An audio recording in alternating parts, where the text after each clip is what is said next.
You ever notice how betrayal doesn't hit you all at once? It creeps in, slowly, like water under a door, a little trickle at first, barely noticeable. Until one day, you step forward and realize the whole damn floor is flooded. That's how it was with Lydia. I'm Tom. I'm 47. Not an idiot. Not a fool. I've built my life from the ground up, hands covered in grease, sweat dripping into my eyes, making an honest living. I was the guy people called when something needed fixing. Cars, houses, broken fences, broken people. For 22 years, I thought Lydia was the one thing I'd never have to fix. She was fire from the start. Red hair, sharp green eyes, a laugh that could shake the dust off an old bar. She was never the type to sit still, always chasing something. New places, new adventures. Maybe that's what should have tipped me off. Because one day, I wasn't new anymore. It started small. A distance. A shift. I'd be talking, and she'd be there, nodding, smiling. But her mind was somewhere else. Her phone always face down on the table. That stupid little smirk when a message came through. Then came the late nights. "Work's crazy right now," she'd say, tossing her coat over a chair, kicking off her heels. "New clients. I have to stay late." At first, I bought it. Why wouldn't I? She had a good job, made decent money. But something gnawed at me, a feeling I couldn't shake. One night, I asked her, straight to her face, "Lydia, is there someone else?" She actually laughed. Not the kind that makes you feel warm inside, the kind that makes your stomach drop. "Oh, Tom, it's just a phase." A phase, like she was going through a new hairstyle, a new diet, something temporary, something she thought I'd just wait out. I didn't sleep that night. You know what's funny? When you stop ignoring your gut, the truth slaps you in the face. The clues had always been there. The missing hours, the perfume I didn't recognize, the way she started dressing nicer, but never for me. And then I found it. It was a text, one she forgot to clear from her screen. A little preview, just a single sentence. "Last night was incredible. I can't stop thinking about you."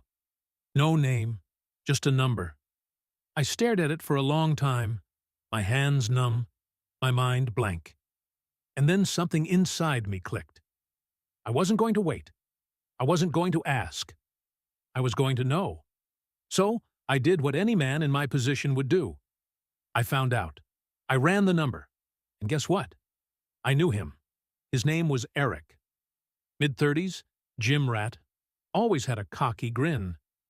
I'd met him once, maybe twice, at company events. He shook my hand like a man who thought he had something over me. Now I knew what it was. I could have confronted her right then and there. Could have thrown her phone across the room, yelled, demanded answers. But that word, phase, kept echoing in my head. Like she thought she was the only one in control. Like she thought I'd just wait. I wasn't going to wait. I was going to end it. I planned it carefully. A dinner party. Nothing fancy. Just close friends, family, the people who'd watched Lydia and me build our life together. The ones who thought we were rock solid. The ones who believed in us. And I invited Eric. He had no idea I knew. Neither did Lydia. The night started off normal. Maybe too normal. Lydia was in her element, laughing, pouring drinks, pretending everything was fine. I watched them both. The way her fingers brushed her phone when she thought no one was looking. The way his eyes lingered on her just a little too long. And then, just before dinner, I stood up. "Everyone," I said, raising my glass, "I have a little surprise. A trip down memory lane." Lydia looked confused. "Tom, what are you—" The first image popped up on the TV screen. A candid shot. Lydia and Eric. Not at work, Not in a public place. A hotel lobby. His hand on the small of her back. Her eyes locked on his. The room went dead silent.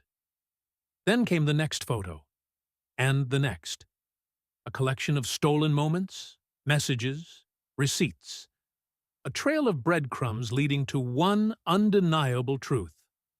Lydia's face drained of color. Eric knocked over his drink, muttering, "This isn't what it looks like." I turned to Lydia, smiling. "It's just a phase, right?" I watched it all unravel. Her parents gasping. My friends shifting uncomfortably. Lydia standing there, mouth opening and closing like a fish out of water. I didn't stay for the rest. I didn't need to. That moment, the silence before the explosion, that's the only part that ever matters. I walked out, into the night, into freedom. Some nights, I wonder what happened after I left. Did she run after me? Did Eric? Did anyone say anything, or did they all just sit there in stunned silence? I don't have those answers, and I don't need them, because for the first time in 22 years, I don't need to fix anything.